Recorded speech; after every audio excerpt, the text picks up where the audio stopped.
మిత్రులారా, సాధించిన తెలంగాణ రాష్ట్రంలో 10 సంవత్సరాలలో అద్భుతాలు చేసి ఉండొచ్చు. వరంగల్ నగరాన్ని మహానగరంగా మార్చుండొచ్చు. కానీ ఒక చెత్త, ఒక మురికి కూపంగా మీ వరంగల్కు పట్టిన పెద్ద సమస్య మీ చెత్త. చెత్త ఎత్తే దిక్కులేని ప్రభుత్వం గత 10 సంవత్సరాలు ఉండే.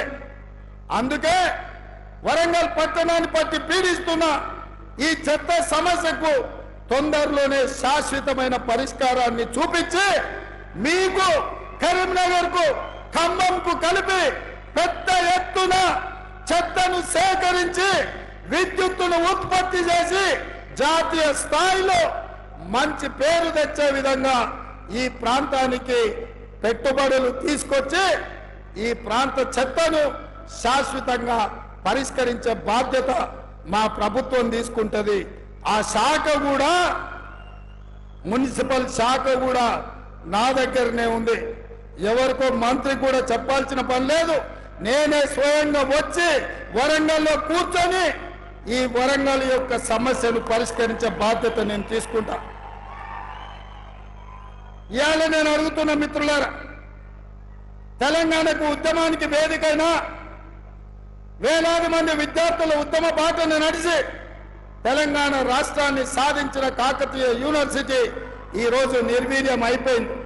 నియామకాలు లేవు. వైస్ ఛాన్సలర్ ఉంటే ఎట్లున్నాడో నేను చెప్పాల్సిన పని లేదు. అందుకే రాబోయే కొద్ది రోజుల్లో కాకతీయ యూనివర్సిటీకి కొత్త వైస్ ఛాన్సలర్ ను నియమించడమే కాదు,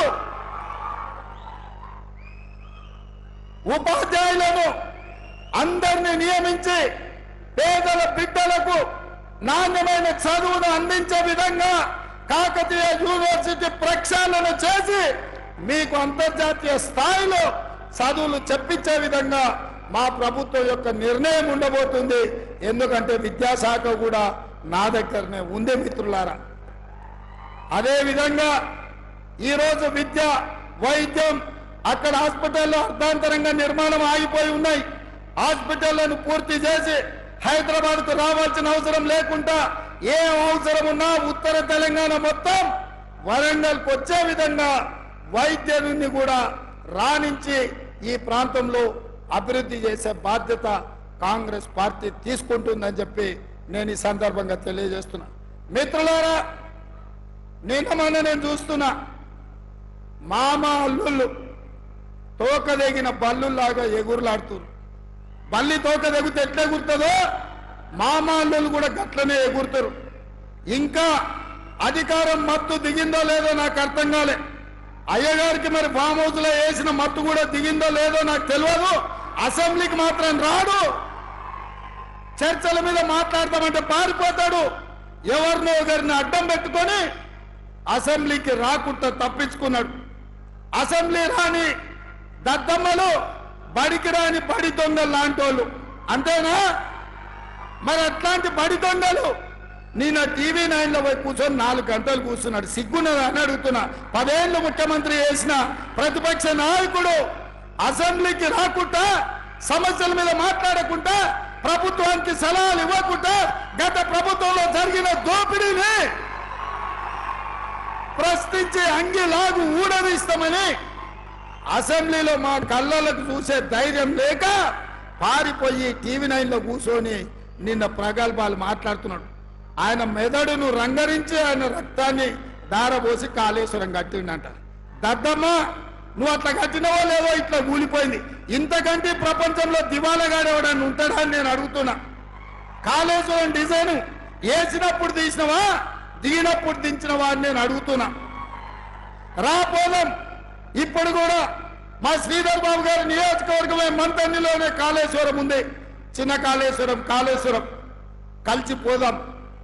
సూటిగా సవాలు విసురుతున్న కేసీఆర్, నువ్వు కట్టిన అద్భుతం ఏందో, ఈ అద్భుతం తెలంగాణకు ఏ రకంగా ఉపయోగపడుతుందో మేమందరం వస్తాం, ఆమె కూర్చుందాం, నిపుణులను పిలిపిద్దాం, మేధావులను పిలిపిద్దాం, తెలంగాణ సమాజాన్ని ఆహ్వానిద్దాం. అన్ని ప్రభుత్వం ఏర్పాటు చేస్తుంది. నీకు దమ్ము, ధైర్యం, నీతి, నిజాయితీ, చిత్తశుద్ధి ఉంటే రా కాళేశ్వరం పోదాం. అడిగేటోడు నీవోడే, చూపించేటోడు నీవోడే. నీ సొల్లు పురాణమంతా 4 గంటలు చెప్తున్నావు కదా. నువ్వు కట్టింది అద్భుతమైతే కాళేశ్వరం దగ్గరనే చర్చ పెడదాం రా. 1,00,000 కోట్లు ఖర్చు పెట్టి కట్టిన కాళేశ్వరం కూలింది, మేడిగడ్డ మేడి పండైంది, సుందిల్ల సున్నమైంది, అన్నారం ఆకాశంలో కలిసిపోయింది. ఇది ఆ సన్నాసి చేసిన గొప్ప పని. 10 ఏళ్ళు ఇస్తే గది కట్టిండ్రు. అదే మా కాంగ్రెస్ పార్టీ అధికారంలో ఉన్నప్పుడు, స్వతంత్రం వచ్చినప్పుడు పండిత్ జవహర్లాల్ నెహ్రూ గారు నాగార్జున సాగర్ కట్టిండు. ఎట్లుందో ఒక్కసారి చూడు. అదే మా పార్టీ అధికారంలో ఉన్నప్పుడు శ్రీశైలం కట్టినాం, శ్రీరామ్ సాగర్ కట్టినాం, కల్వకుర్తి కట్టినాం, భీమా కట్టినాం, నెట్టంపాడు కట్టినాం, జూరాల కట్టినాం, శ్రీహరి గారు మొదలుపెట్టిన దేవాదుల కట్టినాం. మేం కట్టిన ప్రాజెక్టులు ఎట్లున్నాయో ఒక్కసారి వచ్చి చూద్దాం రా. నువ్వు కట్టిన కాళేశ్వరం ఎట్లేడుస్తుందో ఒక్కసారి చూసొద్దాం. అందుకే ఈరోజు ఇక సన్నాసి గురించి ఎంత చెప్పినా సచిన పామే. సచిన పావుని ఏం కొడతామా? ఇవాళ టీఆర్ఎస్కే నన్ను డిపాజిట్ వచ్చే పరిస్థితి ఉందా? కాబట్టి ఇవాళ టీఆర్ఎస్ కాదు, ఏనుగులను తినటోడు పోయిందంటే పీనుగులను తినటోడు వచ్చిండు అన్నట్టుగా మోడీ తయారైండు. వీళ్ళిద్దరు తోడు దొంగలే. వీళ్ళిద్దరు తోడు దొంగలు గూడు పుటాని తెలంగాణ మీద కుట్ర చేశారు. 10 ఏళ్ళు కేసీఆర్ ఎవరు గెలిచినా ఢిల్లీలో మోడీకే తాకట్టు పెట్టాడు. వీళ్ళిద్దరిని వేరువేరుగా చూడలేం. వీళ్ళిద్దరు నానానికి బొమ్మ బొరుసు లాంటి వాళ్ళు. వీళ్ళిద్దరు కలిసికట్టుగా తెలంగాణకు అన్యాయం చేసిన వాళ్ళు. అందుకే డిసెంబర్లో జరిగిన ఎన్నికల్లో చంద్రశేఖరరావుకు బుద్ధి చెప్పిండ్రు. ఇవాళ మే నెలలో జరగబోయే ఎన్నికల్లో నరేంద్ర మోడీకి గుణపాఠం చెప్పాలి. నరేంద్ర మోడీ గారు ఇచ్చిన హామీలు ఏవైనా అమలైనాయా భారతీయ జనతా పార్టీ నాయకులు చెప్పాలి. ఇవాళ నేను అడుగుతున్న బీజేపీ నాయకులను, ప్రచారానికి వస్తున్న నేతలను, ఆనాడు నరేంద్ర మోడీ చెప్పిండు ప్రతి సంవత్సరం 2 కోట్ల ఉద్యోగాలు ఇస్తా అన్నాడు. 10 ఏళ్ళైంది ప్రధానమంత్రి, 20 కోట్ల ఉద్యోగాలు ఇవ్వాలి. నేను అడిగిన ప్రశ్నకు 7,21,680 ఉద్యోగాలు ఇచ్చినామని పార్లమెంట్ లో సమాధానం ఇచ్చాడు. ఇస్తాన 20 కోట్ల ఉద్యోగాలు ఎక్కడా, ఇచ్చిన 7 లక్షల ఉద్యోగాలు ఎక్కడా అని చెప్పి నరేంద్ర మోడీ గారిని నేను అడుగుతున్నా. నరేంద్ర మోడీ గారు రైతులకు మాట ఇచ్చిండు, రైతుల ఆదాయాన్ని 2 చేసి ఆత్మహత్యలు ఆపుతా అని. ఆత్మహత్యలు ఆపలేదు, ఆదాయం పెరగలేదు. కానీ వ్యవసాయాన్ని రైతు వ్యతిరేక నల్ల చట్టాలు తీసుకొచ్చి అదాని అంబానీ అమెజాన్లకు అమ్మడానికి చూసి రైతుల ప్రాణాలను అదాని దగ్గర తాకట్టు పెడితే ఢిల్లీ సరిహద్దుల్లో లక్షలాది మంది రైతులు 16 నెలలు వీరోచితమైన పోరాటం చేసింది.